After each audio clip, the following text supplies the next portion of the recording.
Hi guys.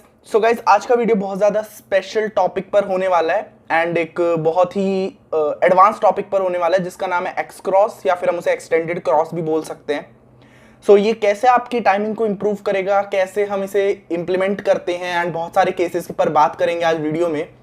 और video start करने से पहले चैनल पर नए हैं तो चैनल को सब्सक्राइब जरूर कर लो क्योंकि 280 के सब्सक्राइबर्स हमारे कंप्लीट हो गए हैं एंड देखते हैं कि 300 के कितने दिनों में कंप्लीट होते हैं।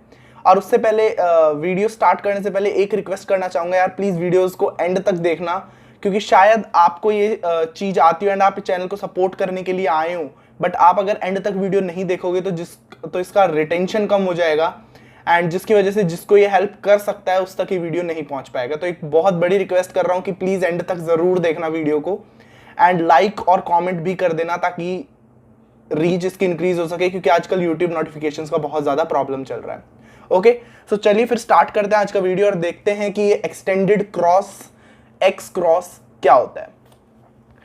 एक्सटेंडेड क्रॉस और एक्स क्रॉस में आपको कुछ एक्स्ट्रा ज़्यादा सीखने की ज़रूरत नहीं है, बस आपको कुछ ऐसी टेक्निक्स की ज़रूरत होगी जिसकी वजह से आपको ये पता चल जाएगा कि इस कंडीशन में एक्स क्रॉस बन सकता है या नहीं।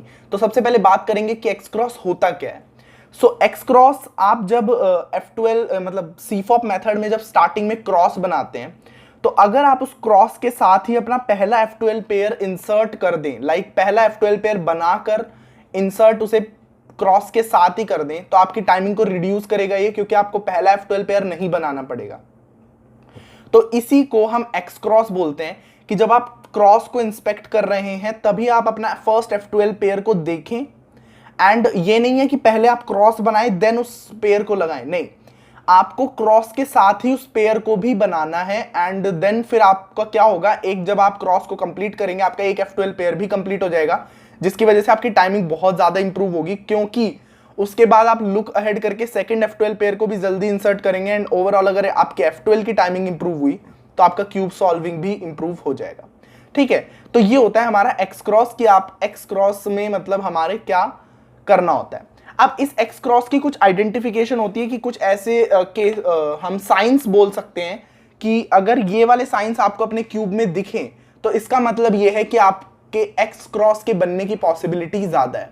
ठीक है, अब मैं ये गारंटी नहीं कर रहा हूं कि हर स्क्रैम्बल में ही आपको एक्स क्रॉस की सिचुएशन मिले, but most of the cases में आपको एक्स क्रॉस मिल सकता है, बस आपको पहचानने की देर है कि इस वाले कंडीशन में एक्स क्रॉस है या नहीं है। ठीक है, अब देखो जैसे मैं बात करूं इस वाले स्क्रैम्बल की, इसमें आपको क्या दिख रहा होगा, मैं बाकी क्यूब्स को साइड कर देता हूं ताकि फोकस ना हटे।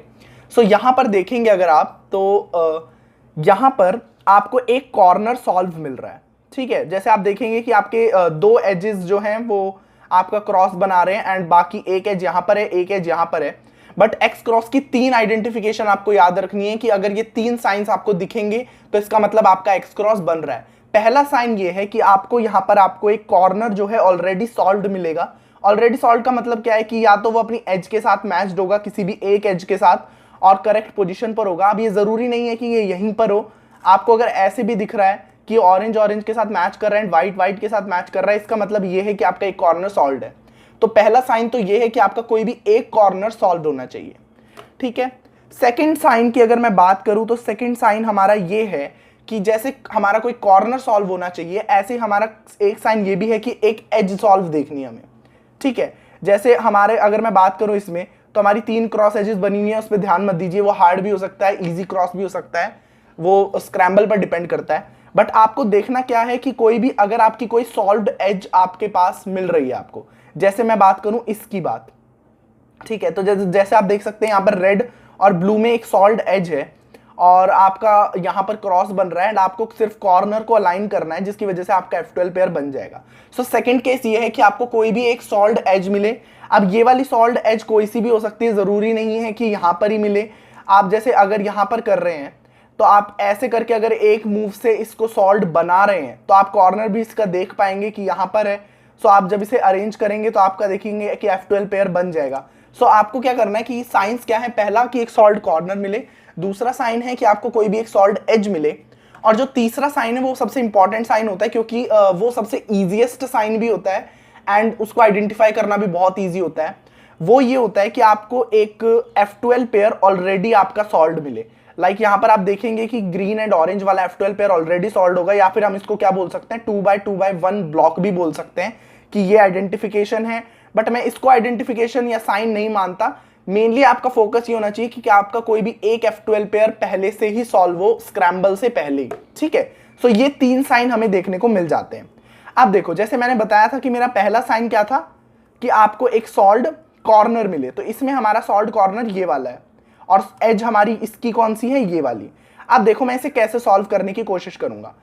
सो यहां पर आपको देखने को मिलेगा कि आपको इसको प्रिजर्व करना है, यानी जो भी चीज जो आपके साइंस हैं उनको आपको प्रिजर्व करके रखना है। बाकी आप क्यूब के साथ कैसे भी खेल सकते हैं, बट मैंने बताया कि आप पर डिपेंड करता है कि आप इसे कितना एफिशिएंटली बनाएंगे। जितना ज्यादा प्रैक्टिस करेंगे एक्स क्रॉस में, आप उतने ज्यादा एफिशिएंट हो पाएंगे। सो मैं अपने आप को भी पूरा परफेक्ट नहीं मानता हूं, बहुत गलतियां भी की हैं, प्रैक्टिस भी की है। सो अपने आप को भी परफेक्ट नहीं मानता हूं, बट हाँ शायद आपको मैं एक अंदाजा दे पाऊं कि एक्स क्रॉस करते कैसे हैं और इसको बनाने के लिए सोचते कैसे हैं, ठीक है। सो अब देखो ये वाला कॉर्नर है, एंड अब देखो मैं इसको क्या करूंगा, मैं इस कॉर्नर को साइड करूंगा। अब देखो इसमें की होल बहुत वर्क करता है सॉल्ड एज और सॉल्ड कॉर्नर वाले केस में, तो उसको ध्यान से देखिएगा। मैं क्या करूंगा, यहां पर डी प्राइम मूव करूंगा। अब मैं जब इस एज को नीचे लेकर आऊंगा तो आप देखेंगे कि मेरे एज मैच हो गया। एंड अब जब मैं इस वाले कॉर्नर को यहां पर लेकर आऊंगा, सो अब देखो इसमें मैंने क्या गड़बड़ की। जब मैंने इस वाले कॉर्नर को लेकर आया मैं यहां पर, तो मैंने क्या किया, यहां पर जाकर इस वाले कॉर्नर को बिगाड़ दिया, जो कि मैंने ऐसे किया।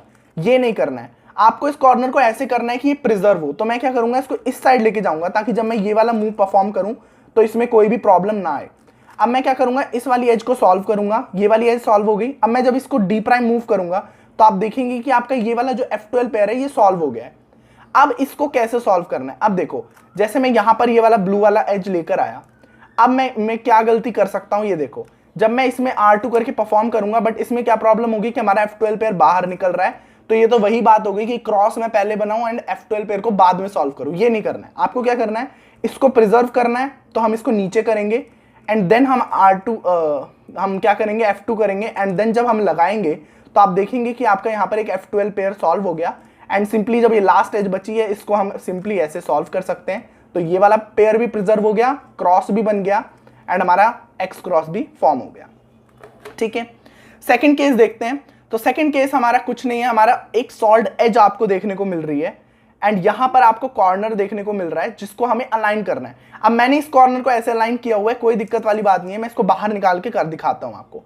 लाइक आपको यहां पर ये कॉर्नर दिख रहा है, और आप देखेंगे कि हमारी 3 एजेस करेक्ट पोजीशन पर भी हैं कि हम जब इसको एक डी मूव परफॉर्म करेंगे तो ब्लू, ऑरेंज और ग्रीन जो है वो मैच हो जाएंगे। अब देखना क्या है, ये देखते हैं। तो आपको इस कॉर्नर को अरेंज करना है। अब इस कॉर्नर को कैसे अरेंज करना है, सही पोजीशन पर अरेंज करना है, क्योंकि हमारी सॉल्ड एज आपको एक देखने को ऑलरेडी मिल रही है। तो ये इंपॉर्टेंट हो जाता है कि आपको इस कॉर्नर को ऐसे अरेंज करना है, बिल्कुल सही पोजीशन पे अरेंज करना है, ताकि जब हम डी मूव परफॉर्म करेंगे तो ये कॉर्नर इसके साथ मैच हो जाएगा और क्या होगा, हमारा एक F12 पेयर बन जाएगा। अब देखो की होल में हमें सबसे पहले क्या ध्यान रखना होता है कि आपको कोई ब्लैंक स्लॉट देखने को मिले जो कि बाकी क्रॉस एजेस जो हमारी ऑलरेडी 3 बनी हुई है उनको ना बिगाड़े। तो यहां पर कोई क्रॉस एज बनी हुई नहीं है, क्योंकि रेड वाली क्रॉस एज हमारी यहां पर है, ठीक है। अब इसको हम कैसे कर सकते हैं ये देखेंगे। सो इस वाले कॉर्नर को मैं सिंपली सीधा इंसर्ट करूंगा, यहां पर हमारी रेड क्रॉस एज आ गई, इसको ध्यान नहीं देना है। अब इसको जब मैं क्या करूंगा, परफॉर्म करूंगा क्या, डी प्राइम, तो आप देखेंगे कि आपका F12 पेयर बन गया, आपकी blue edge, orange edge and green edge complete हो गई। अब मैं क्या करूंगा, इस वाले एज को लगाना है मेरे को। सेम वही प्रोसेस जो मैंने लास्ट टाइम किया था कि जब F12 पेयर बन जाता है तो हम F2 नहीं करते हैं, क्योंकि हमारा इसको प्रिजर्व करना है। तो मैं इसको हटाऊंगा L मूव करके, देन मैं F2 करूंगा, एंड देन जब इसमें ऐसे अरेंज करूंगा तो आप देखेंगे कि आपका एक्स क्रॉस फॉर्म हो गया एंड आपका F12 पेयर बन चुका है, ठीक है। लास्ट केस जो इस सिचुएशन में आता है वो वही 2x1 वाला ब्लॉक, जो कि मुझे सबसे इजी और अच्छा केस लगता है। क्यों इजी और अच्छा केस लगता है कि जब देखो अब मैं इसको क्या करूं, जैसे ये वाला हमारा क्रॉस एज है, एंड यहां पर क्रॉस एज हमें देखने को मिल रही है, यहां पर मिल रही है और यहां पर ब्लू वाला मिल रहा है। अब इसको हम कैसे सॉल्व करेंगे, मैं सिंपली इसे नीचे करूंगा तो आप देखेंगे कि आपकी ऑरेंज यहां पर है, और जब मैं इसे करूंगा तो आप देखेंगे कि आपका ब्रेक हो रहा है। तो हमें ये नहीं करना है, मैंने क्या कहा था, सबसे पहले प्रिजर्व करने का काम करना है। तो प्रिजर्व करने से भी पहले आप देखेंगे कि आपका जो रेड वाला एज है वो पीछे मैच हो रहा है। तो जितना ज़्यादा आप एफिशिएंटली सॉल्व करेंगे उतनी ज़्यादा टाइमिंग इंप्रूव होगी। तो अब देखो मैं क्रॉस को बनाने की कोशिश कर रहा हूँ, मैंने यहाँ पर ये किया। अब मैं क्या करूँगा, इस जो ब्लू वाला है उसको पीछे भेज दूंगा, क्योंकि जब मैं इसे नीचे करूँगा तो ये ब्लू वाले एज को खराब कर रहा है और ये सिंपली हमारी गुड एज है, तो इसको हम खराब नहीं होने देंगे। तो मैं इसको एक बार मूव को पीछे कर दूंगा ताकि ये भी प्रिजर्व रहे, हमारा एक F12 पेयर भी प्रिजर्व रहे और ये सब भी प्रिजर्व रहे। अब मैं क्या करूंगा, सिंपली नीचे करूंगा, वही F12 वाला केस, नीचे करूंगा, ऑरेंज को लगाऊंगा एंड यहां पर परफॉर्म करूंगा। लास्टली हमारी जो ब्लू वाली एज है उसको R2 करके परफॉर्म करूंगा एंड इस तरह हमारा एक्स क्रॉस फॉर्म हो जाएगा। सो एक्स क्रॉस में यही 3 केसेस देखने को मिलते हैं, बट जरूरी ये है कि आप उनको कैसे आइडेंटिफाई करते हैं। साइंस मैंने आपको बता दी है कि एक सॉल्ड कॉर्नर, दूसरा सॉल्ड एज एंड तीसरा आपको 2x2x1 ब्लॉक मिले, बट उसको एज अ साइन नहीं प्रेफर करना है। आपको ये प्रेफर करना है कि आपका कोई भी एक F12 पेयर बना हुआ हो, ठीक है, ये बात ध्यान रखनी है। और एक्स क्रॉस में जितना आप ज्यादा प्रैक्टिस करेंगे उतनी ज्यादा आपकी जो नॉलेज है वो ज्यादा इंप्रूव होगी और आपको खुद केसेस आइडेंटिफाई करने में ज्यादा आप एफिशिएंट हो जाएंगे और इस तरीके से आपकी जो सीफॉप की टाइमिंग है बहुत ज्यादा इंप्रूव होगी, क्योंकि सीफॉप में मेजॉरिटी टाइमिंग का जो पार्ट है वो F12 ही लेती है। एंड अगर आप F12 में टाइम बचा पाए तो आप आगे चल के भी अपने एवरेज को इंप्रूव कर पाएंगे। ओके, सो आई होप आपको वीडियो पसंद आया होगा, नॉलेजेबल लगा होगा। वीडियो पसंद आए लाइक करें, शेयर करें एंड चैनल पे नए हैं तो चैनल को सब्सक्राइब करके बेल आइकन को प्रेस कर दीजिए ताकि मेरे वीडियोस तक आप सबसे पहले पहुंच जाएं। Okay friends, thank you for watching.